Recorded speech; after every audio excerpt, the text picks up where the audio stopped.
What if I told you that everything we think we know about the cause of type 2 diabetes is just plain wrong? What if we've been blaming the victim this whole time? For decades, there's been one molecule that's been treated like public enemy number one. But in this explainer, we're going to put that suspect on trial, and I think you'll be shocked when we uncover the real villain. So, who's the prime suspect? It's glucose, right?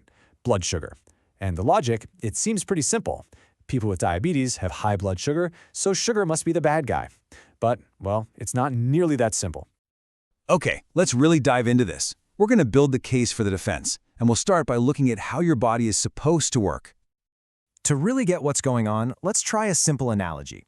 I want you to picture your body's cells as all these different destinations, and the energy you get from food, well, that's the passengers trying to get there. Now, in a healthy body, this whole system is a thing of beauty. Think about it. After you eat, these glucose passengers show up in your bloodstream. Then, the hormone insulin comes along, and it's like the key that opens the gates to your cells. The glucose passengers board the plane, your cells, and get used for energy. It's just a smooth, efficient process. No delays, no problems. But this is where the crime happens. The passengers, the glucose, they're still there, totally ready and waiting. And the plane, your cell, it still desperately needs them for fuel. The problem is, the gate is broken. It's jammed shut. It just won't open. So, you see, this means the glucose itself isn't the problem at all. That huge crowd of passengers stuck in the terminal, that's your high blood sugar. It's just a symptom of a broken gate. It's a sign of a mechanical failure, not the cause of it. So if our main suspect, glucose, is actually innocent, well, that brings us to the next massive question. What or who is jamming the gates? This whole broken gate situation actually has a scientific name. It's called insulin resistance. It just means your cells have basically gone deaf to insulin's command to open up and let the glucose in. And here we have him, the actual culprit. The molecules that are physically getting in there and jamming the gate mechanism, blocking the signal from insulin, are called free fatty acids. They're the direct saboteurs. And get this, these little saboteur molecules, they aren't coming directly from the fat you eat. Nope, they're actually leaking out of your own fat stores, specifically that really dangerous visceral fat that's packed in around your internal organs. And this leads us to a really stark fact.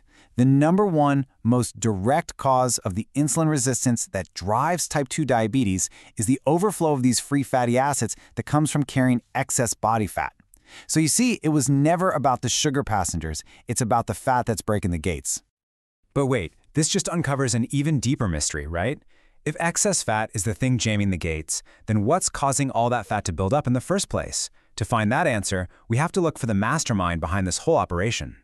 We have to find the source. What is it that we're consuming that's just so incredibly good at creating the very fat that breaks our metabolism? And the answer is fructose. Not glucose, the energy source that every single cell in your body loves, but its molecular cousin, fructose. And here is the absolute crucial difference. Glucose, from foods like potatoes and rice, can be used by any cell in your body for energy. And you have all these safeguards to stop it from turning into fat.